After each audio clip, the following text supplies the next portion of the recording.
Your wife and children, are you happy with them? Very happy. That's good. I hope you don't mind the way I am. No, not at all. It's an old habit. I spend my life trying not to be careless. Women and children can be careless, but not men.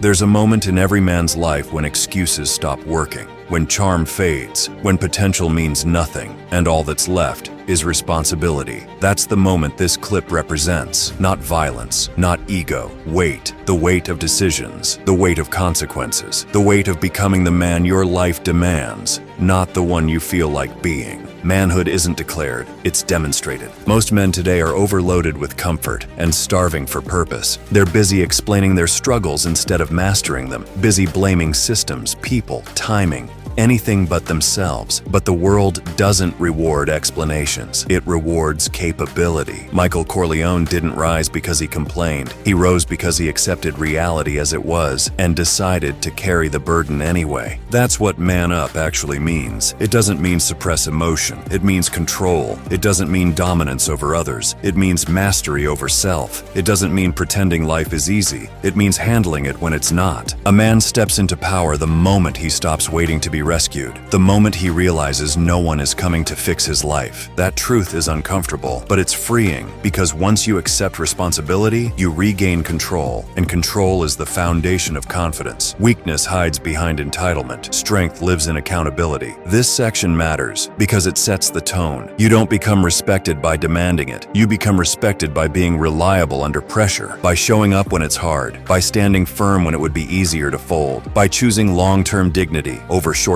comfort. Most men don't fail because they lack ability. They fail because they avoid responsibility. They want the status without the sacrifice, the outcome without the ownership. But life doesn't work that way. It never has. This is the call to step forward, to stop outsourcing blame, to stop waiting for permission, to stop negotiating with weakness. Because the moment you accept responsibility for your life, fully, aggressively, without excuses, you stop being a boy reacting to circumstances and start becoming a man shaping them. It's my fault.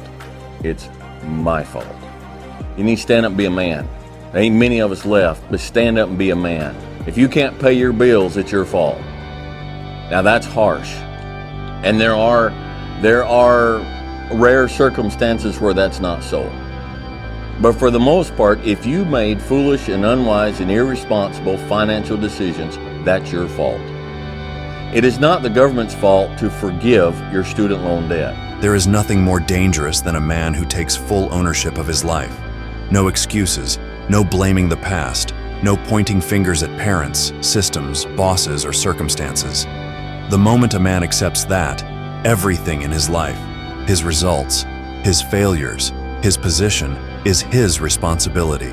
Power returns to him immediately. That's the shift most men avoid, because ownership is heavy, and weak men don't like weight. Responsibility is uncomfortable because it strips away the stories you tell yourself. It removes the comfort of victimhood. It forces you to look at your life exactly as it is, not how you wish it were. But that discomfort is the price of growth. You can either carry the weight of responsibility, or you can carry the heavier burden of regret.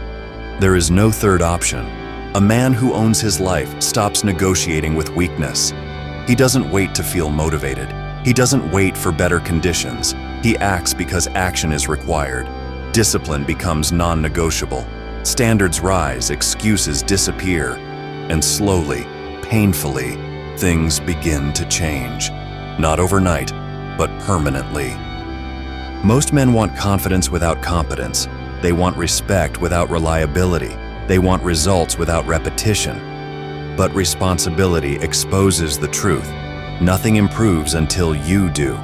Once you accept that, you stop demanding fairness and start demanding more from yourself. That's when you begin to separate from the crowd. Taking ownership also means accepting consequences.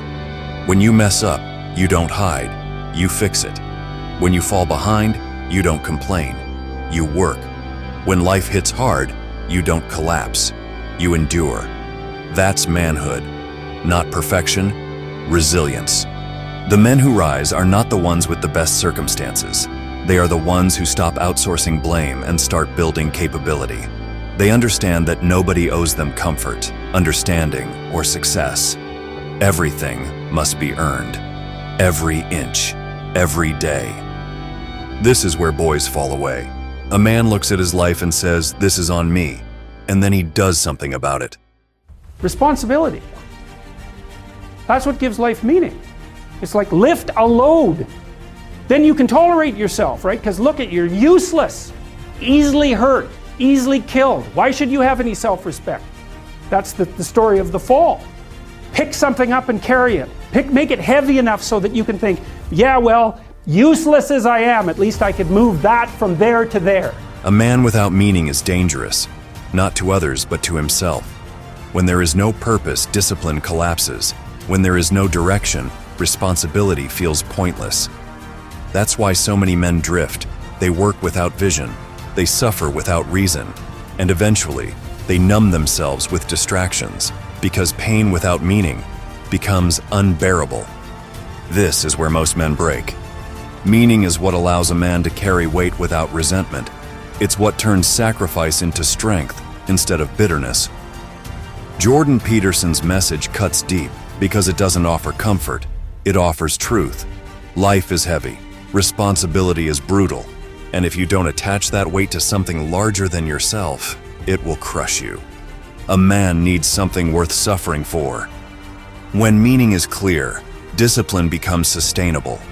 You wake up early not because it's trendy, but because someone is counting on you. You train not for attention, but because weakness is no longer an option. You endure pressure not because you enjoy it, but because quitting would cost you something greater than comfort. Most men today are exhausted not from doing too much, but from doing too little that actually matters. They waste energy on arguments, validation, entertainment, and shallow victories. Meanwhile, the hunger for purpose grows louder. Meaning doesn't come from ease, it comes from responsibility carried willingly. This is where manhood sharpens. When you choose a burden and commit to carrying it well. When you stop asking, "What do I feel like doing?" and start asking, "What must be done?" That shift changes how you move through the world. You become grounded, stable, dangerous, in the right way. A man with meaning doesn't need constant motivation. Purpose fuels him when emotions fail. He understands that suffering is not evidence of failure, it's evidence of engagement. He's in the arena, he's involved, he's alive. This is the phase where excuses lose their grip, where laziness becomes embarrassing, where weakness no longer feels acceptable. Because once a man finds meaning, he doesn't need to be pushed. He moves on his own. At some point, a man has to make a decision. Not a motivational decision, not an emotional one. A final one.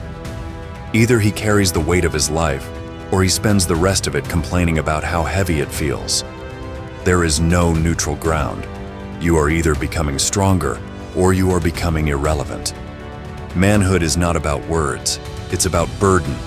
The willingness to shoulder responsibility without applause, to wake up when you don't feel like it, to do what's required when nobody is watching, to endure pressure without collapsing into excuses. That's what separates men from boys. Not confidence, not talk, but consistency under weight. The world does not need more men who are comfortable. It needs men who are capable. Capable of restraint, capable of discipline, capable of standing firm when life pushes back. When you stop chasing comfort, something changes. You gain self-respect, and self-respect is the foundation of everything. Confidence, strength, leadership. A man who respects himself doesn't need to announce it. His actions make it clear. He doesn't demand understanding. He earns trust. He doesn't wait for life to be fair. He prepares to handle it as it is. This is the truth no one can avoid forever. Life will test you. Responsibility will find you. And when it does, excuses will not protect you. Only competence will. So if you're waiting for the perfect moment, stop. If you're waiting to feel ready, stop. If you're waiting for someone to save you, stop. This is the moment. Stand up. Take ownership. Carry the weight. Because in the end, The men who rise are not the ones who had it easy. They're the ones who manned up when it mattered.